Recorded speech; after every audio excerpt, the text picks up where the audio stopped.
와튜브, 이 시간에는 홍콩 국가보안법 제정 쉽지 않은 이유를 살펴보겠습니다. 중국이 1997년 홍콩을 영국에서 반환받을 때 약속했던 홍콩의 자유체제를 인정하겠다던 일국양제 체제는 위기를 맞고 있습니다.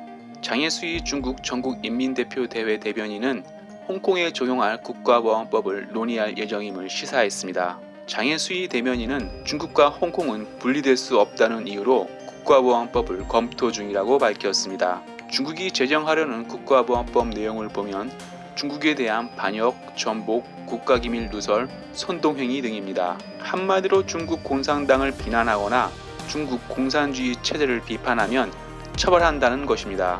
중국은 1997년 홍콩 반환 이후 물밑에서 국가보안법 계획을 세웠으나 반환 이전 자유를 맛본 홍콩인과 깨어있는 시민들 저항으로 후지부지 끝났습니다. 하지만 홍콩 범죄인 인도법 대규모 시위로 위기를 느낀 중국 공산당은 국가보안법을 제정해 자유롭게 살고 싶은 홍콩인을 중국 공산당 테두리에 넣으려 합니다. 만약 홍콩에 중국 공산당이 원하는 국가보안법과 범죄인 인도법이 통과된다면 어떻게 될까요? 그야말로 홍콩의 자유체제를 인정한다는 일국양제는 사라지고 중국 공산당을 비판하거나 자유를 위해 투쟁하는 사람은 모조리 잡아 중국에서 재판받게 됩니다. 또한 자유민주주의 완성, 선거도 제한할 수 있어 중국 공산당 일당 독재 이념에 딱 맞는 법입니다. 하지만 중국 공산당 입장에서도 홍콩 국가보안법 제정은 쉽지 않을 전망입니다. 이유는 중국이 자유체제를 운영하는 홍콩을 통해 엄청난 이익을 얻고 있기 때문입니다. 홍콩은 연락사무소는 하루 만에,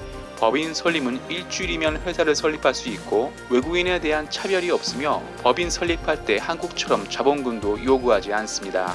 또한 외국한 관리법도 없어 해외 입출금도 언제든지 가능하여 외국 기업뿐만 아니라 중국 기업들도 몰려 있습니다. 쉽게 말해서 중국에서 받은 물건을 홍콩을 통해 쉽게 수출할 수 있습니다. 실제로 중국산 컴퓨터 부품 회사를 보면 주소가 중국이 아닌 홍콩이 대부분입니다. 이런 이유로 홍콩은 중국 공산당 간부 돈세탁 주무대입니다. 중국 돈세탁 과정을 보면 탈세 범죄 등 불법으로 번 돈을 홍콩 페이퍼 컴퍼니를 통해 중국산 제품을 매입하고 바로 수출하여 번 돈은 수출 대금으로 위장 제3국에 송금하는 방식입니다. 불법 같지만 정식 절차와 모든 정식 서류가 있어 합법이며 아무도 돈 세탁이라고 의심하지 않습니다. 홍콩은 이렇게 중국 공산당 간부 돈줄 역할을 하고 있어 만약 중국 공산당이 홍콩에 국가보안법을 적용한다면 홍콩에 있는 회사들은 순식간에 빠져나갈 것입니다. 홍콩에 있는 회사들이 순식간에 빠져나간다면 홍콩으로 들어오는 미국 달러도 순식간에 줄어들 것입니다.